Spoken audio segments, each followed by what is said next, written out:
Good morning, everyone. How are you? Happy Tuesday. Megan and I are here today. Oh, I didn't put your title and your name on your box, Megan, which I'll have to do. So anyway, it's Money Talk Tuesday, where we talk all about my favorite subject, money. So tell everyone what we're talking about today as it's streaming across the bottom. We're talking about when to hire, because if you're considering hire, it's probably actually a little bit past time to start the process of hiring. I find, and you probably find the same, that people just don't hire fast enough. They wait. It's like the cart before the horse. Well, I need enough money before I hire someone. But then sometimes you need that person in order to make more money because you're out of time. Yeah, so I actually have clients go through two different projections. Cash, obviously, because that's important, but then time. Because if you're waiting for until you're like, oh my gosh, I'm so busy, I need to hire. Hiring somebody good takes time. You don't want to end up in a situation where you're like, well, they said that we'll just go, go. And you take whoever comes along. And that's really what happens. And then you get that whole, well, God, if I hire someone, then I have to train them and I don't have time to train them. So tell me what you recommend when someone's looking at their pipeline and deciding whether they need to, or lack of pipeline. That could be. Yeah. That could be like, where do you want the help? What do you want to be doing in your business? And where do you want somebody to take over for something for you in your business? And hiring somebody is an investment, especially when you hire your first couple people. It is an investment to hire them because there needs to be a return on what they're doing for you. So if it's freeing up your time so you can make more sales, or if it's freeing up your time so you can make more sales while they're taking care of, let's say, design work, getting those numbers like figured out, like what does it look like for the next 6 months if I hire somebody? And if they're able to take over this, that means I'll be able to do that and get that down. One of the questions I get a lot is like, well, if I'm charging for their time, how much do I charge for their time?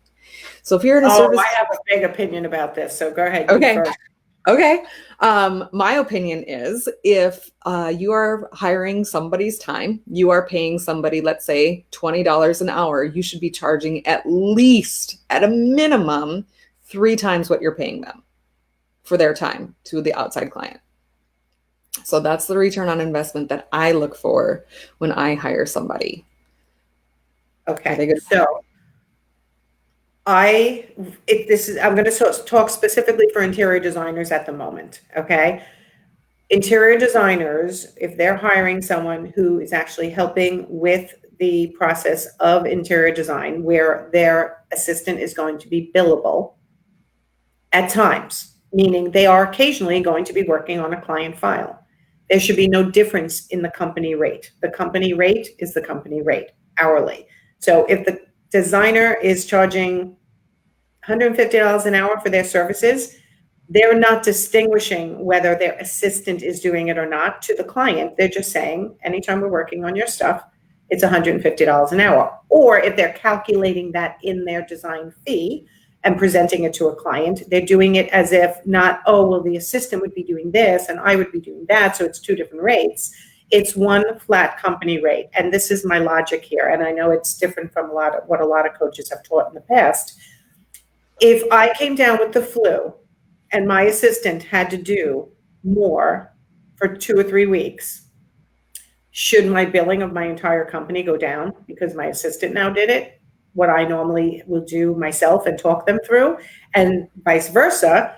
If my assistant goes out sick for 3 weeks to a month and I'm now pulling more of the weight, does my client suddenly pay more because of something that's happening within my organization?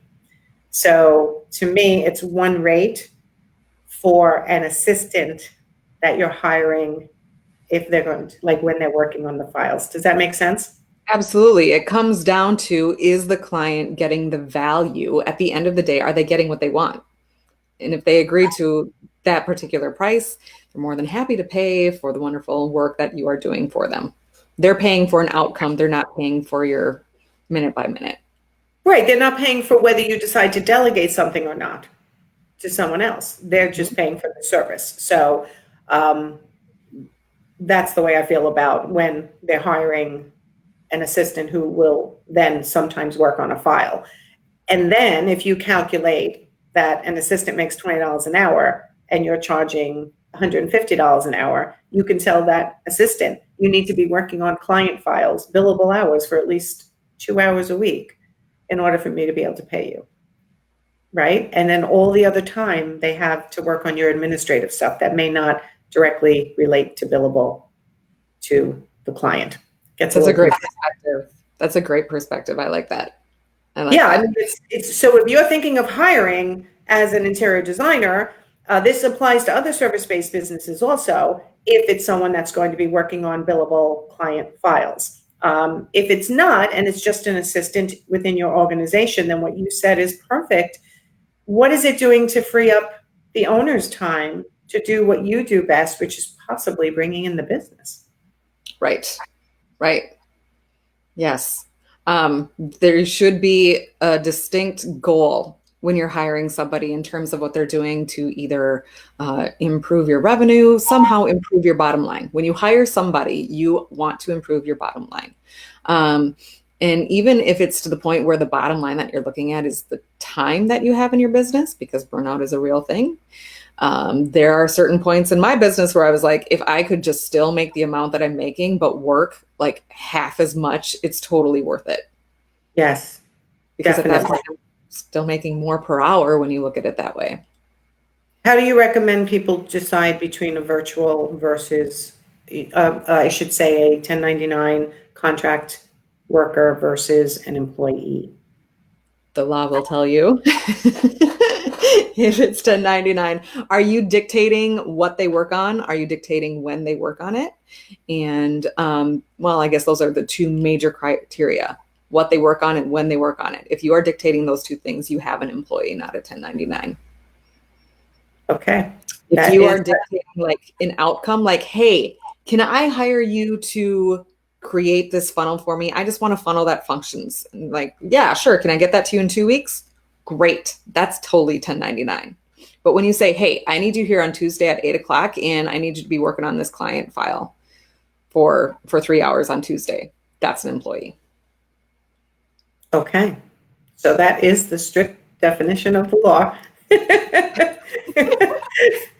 They're cracking down. I mean, people really need to start being careful about 1099 versus employee, because they're really starting to crack down on those because of the gig economy has become so popular. Yeah. So hiring for an outcome is different than hiring for specific tasks at specific times.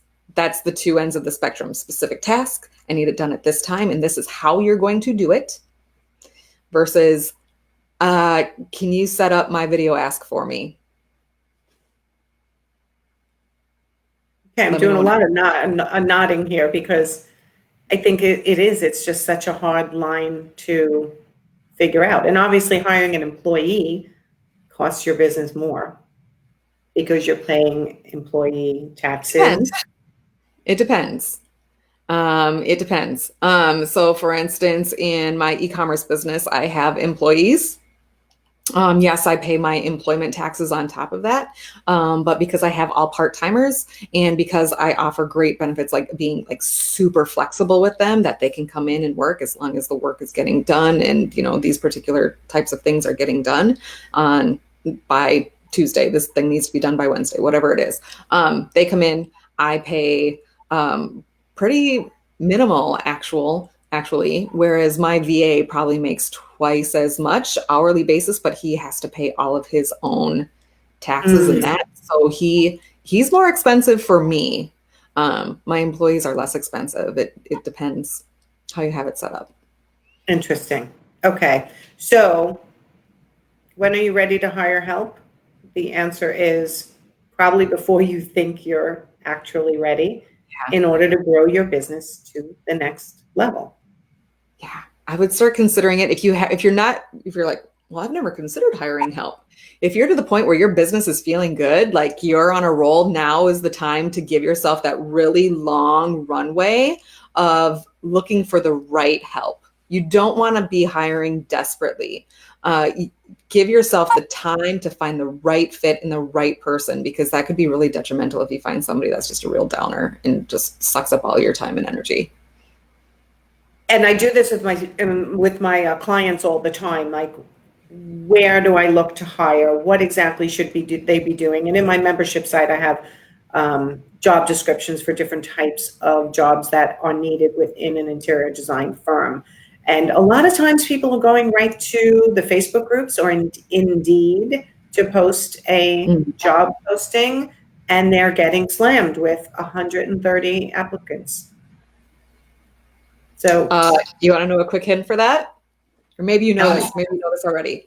In your job description, put something really weird at the end or towards the end, not right at the end because people read that last line. Put something weird, like send me an email with the subject of orange striped stockings. And then you know who's paying attention and who's not just throwing apps out there. Wait a minute. Okay, I like this. I'm trying to go into my groups to see who's commenting. Say that again. So in your job description, put one off the wall requirements, job requirements. Put something weird like send an email to, obviously to yourself, with the subject line something odd. Yeah. So did you ever hear of that rock band that would require that there only be, or they take out all of the brown M&Ms or something like that, or there only be green M&Ms or something like that in their dressing room? People always use this story. I think it was like the Rolling Stones or somebody like that. And they always use the story of, look what spoiled brats these rock stars are. But no, in fact, it was a safety mechanism, because they knew if somebody was reading their contract and at the concert venue, they were skipping ahead and not reading all their safety issues because their show was so involved with like pyrotechnics and that type of thing, that if they didn't get to the M&Ms right, they probably screwed up something else in the contract. So it's a little interesting. Okay, so put an instruction in for, I just had a client the other day, yesterday actually, who they're going to be putting in an ad for an office manager, a project manager for their interior design firm. And this is a great tip. I've never heard of this before. Put some kind of instruction deep down into the job description on what they should do, and you'll see if they're thorough and if they've read all the way through. Yep. So, okay. So email me the subject line, green M&Ms or pink polka dots, and we'll see if they're a good candidate. I love this. Okay, so that will weed out a lot of candidates for sure. You might not get any, actually. Interesting. Okay, what is Heather saying? Last time I had an assistant was 2016 for 3 months, the biggest project I was billed for. Okay, like listen, everyone judges this differently. And there are a lot of people who are afraid to be a boss. They feel like it's too much pressure. They don't know how to delegate, all kinds of things. I work with all my clients with it when they have issues like that. But the bottom line, from a Money Talk Tuesday perspective, you usually should hire before you actually hire. Yep. It's probably going to be a good investment, save you money in the long run. And here, the bottom line is, a hire might be temporary. It might be you made a bad hire and you need to let them go and make that decision. But that's a great learning opportunity too. So yes, I don't track Gary Vaynerchuk much, but one of the things he says is hire slow, fire fast. Yeah. And the reason why people don't fire fast is it's usually an ego thing. They felt like, I took so much time to hire this person. I thought they would be so fabulous. Maybe if I continue to work with them, they'll become fabulous. And in the end, they wait way too long to let somebody go who's not a good fit, because it's an ego thing. Like, I thought I was so good at this. I thought I hired the right person. So it's hard to release the ego sometimes. Yeah. And it made me make a mistake. So, all right, very good. All right, so this was Money Talk Tuesday. when is it the right time to hire help?